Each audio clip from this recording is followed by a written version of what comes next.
নমস্কার, তোমাদের সবাইকে সানাস স্মাইল এডুকেশন সেন্টারে স্বাগত জানিয়ে আজকের ক্লাসটি শুরু করছি। আজকে তোমাদের সঙ্গে আলোচনা করব তোমরা যারা 2025 সালে সপ্তম শ্রেণীর ফার্স্ট ইউনিট টেস্ট পরীক্ষা দেবে তোমাদের জন্য রায় ও মার্টিন প্রশ্ন বিচিত্রা থেকে আজকে সমাধান করে দেখাবো ভূগোল বিষয় মডেল নাম্বার 1। চলো দেরি না করে মূল বিষয়ে যাওয়া যাক। চলো সবার আগে সিলেবাসটা একটু দেখবো কি আছে।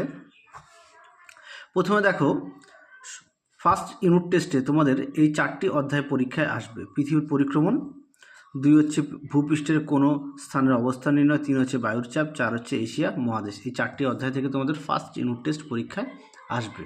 চলো দেরি না করে মূল বিষয়ে যাওয়া যাক।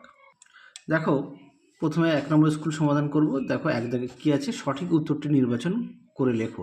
এক দাগে আছে পৃথিবী ও সূর্যের মধ্যকার সর্বনিম্ন দূরত্বকে বলে। সঠিক উত্তর হবে অনুসুর অবস্থান, অপশান ক। 2 দাগে দেখো মুক্তিবেগের মান প্রতি সেকেন্ডে। সঠিক উত্তর হবে অপশান এ।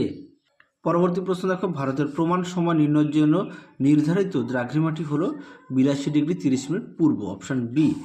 4 দাগ দেখো, আন্তর্জাতিক তারিখ রেখা যে দ্রাঘিমা অবলম্বনে আঁকা হয়েছে তার নাম হলো 180 ডিগ্রি, অপশান সি। 5 দাগ দেখো, এশিয়ার একটি উত্তরবাহিনী নদী হলো। সঠিক উত্তর হবে অপশান সি, ওব। 6 দাগ দেখো, চীনের ম্যানচেস্টার বলা হয়। সঠিক উত্তর হবে সাংহাইকে, অপশান বি। পরবর্তী দেখো 2 এ শূন্যস্থান পূরণ করো। এক জায়গায় আছে 22শে ডিসেম্বর থেকে 21শে জুন পর্যন্ত 6 মাস ধরে সূর্যের উত্তরমুখী আপাত গতি হলো উত্তরায়ণ। 2 দাগ দেখো, বায়ুর চাপ মাপক যন্ত্রের নাম হলো ব্যারোমিটার। 3 দাগ দেখো, ড্যাশ নদীকে পিত নদী বলা হয়। সঠিক উত্তর হবে হোয়াং হো। 4 দাগ দেখো, বিশ্বের বৃহত্তম খনিজ তেল উত্তোলন কেন্দ্রের নাম উত্তর হবে ঘাওয়ার। এটা কোথায় অবস্থিত? এটা হচ্ছে সৌদি আরবের, হ্যাঁ, সৌদি আরবের ঘাওয়ার। তোমরা শুধু ঘাওয়া লিখতে পারো। পরবর্তী দেখো কি আছে, বিদাগের নিচের সব প্রশ্নগুলির একটি বাক্যে উত্তর দাও। এক দাগের প্রশ্ন আছে জিপিএস এর পুরো নাম কি? উত্তরটা হবে গ্লোবাল পজিশনিং সিস্টেম। দেখো বানান সহকারে লিখে দেওয়া আছে। 2 দাগ দেখো, এভারেস্টে বায়ু চাপ কত? উত্তর লিখবে 300 মিলিবার।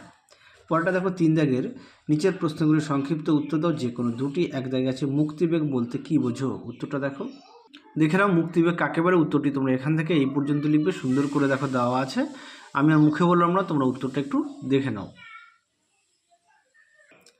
প্রশ্নের উত্তরটি।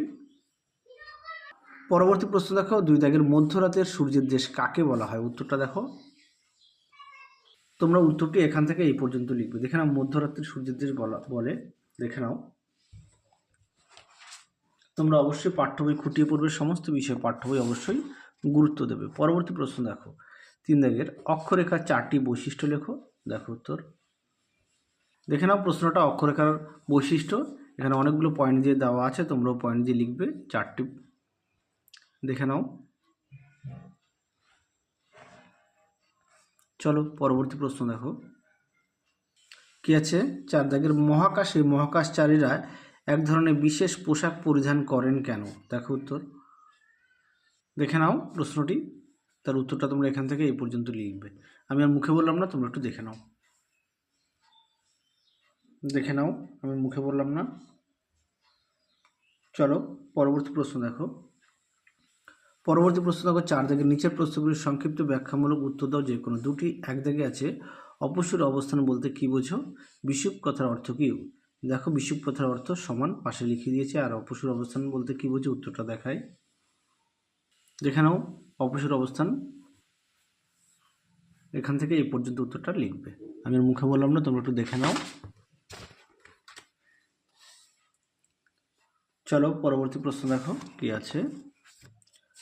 2 দাগের এশিয়া মহাদেশের ভূমধ্যসাগরের জলবায়ুর বৈশিষ্ট্যগুলি লেখো। দেখো উত্তর, দেখে নাও। ভূমধ্যসাগরের জলবায়ু অঞ্চলের বৈশিষ্ট্য, প্রধান বৈশিষ্ট্য, উষ্ণতা, বৃষ্টিপাত, আবহাওয়া। দেখে নাও, তোমরাও পয়েন্ট দিয়ে লিখবে আর অবস্থানটা একটু লিখে দেবে।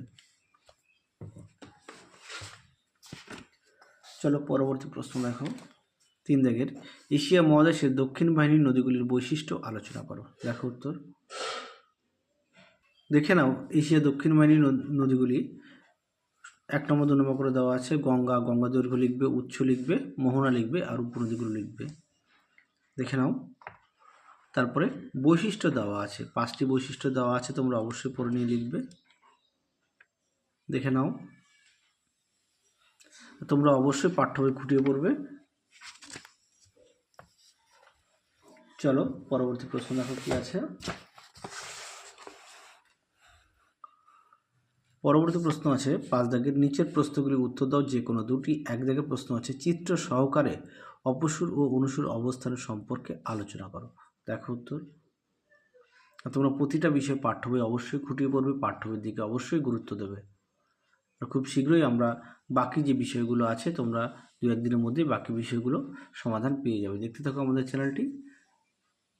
দেখে নাও পৃথিবীর অপসুর ও অনুসুর অবস্থানের প্রভাব সুন্দর করে পয়েন্ট দেওয়া আছে। 1 আছে সূর্যের আয়তনের আপাত হ্রাস বৃদ্ধি, 2 আছে পৃথিবীর গতির হ্রাস বৃদ্ধি, 3 আছে ঋতুর স্থায়িত্ব বৃদ্ধি। দেখো তোমরা পয়েন্ট দিয়ে লিখবে, দেখে নাও।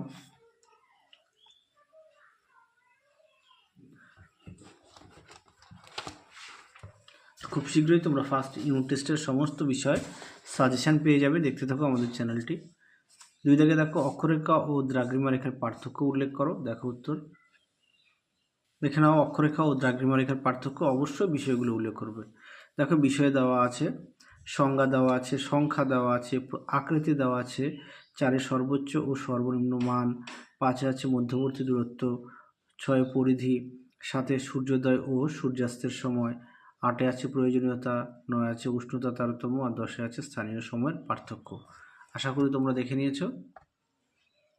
দেখে নাও।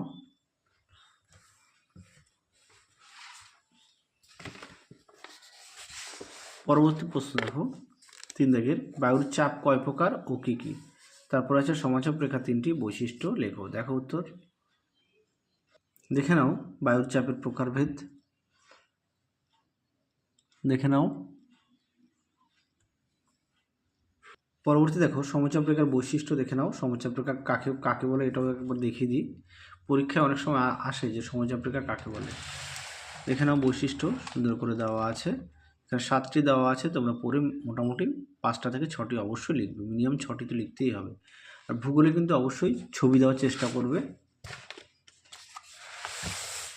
পরবর্তী অর্থাৎ শেষ প্রশ্ন দেখো 4 দাগের এশিয়াকে চরম বৈশিষ্ট্যের মহাদেশ বলা হয় কেন। দেখো উত্তর। দেখে নাও প্রশ্ন উত্তর সুন্দর করে দেওয়া আছে। প্রশ্নটা দেখে নাও, পয়েন্ট দেওয়া আছে অবস্থান, ভূপ্রাকৃতিক বৈচিত্র্য, নদ নদী ও হ্রদের বৈচিত্র্য, তারপরে ভূগাঠনিক বৈচিত্র্য, জলবায়ুর বৈচিত্র্য। দেখে নাও। দেখে নাও। তারপরে দেখো পয়েন্ট দিয়ে দেওয়া আছে স্বাভাবিক উদ্ভিদের বৈচিত্র্য, জনবন্টনের বৈচিত্র্য, সামাজিক অর্থনৈতিক গুরুত্ব। পরবর্তী কী ছিল দেখো।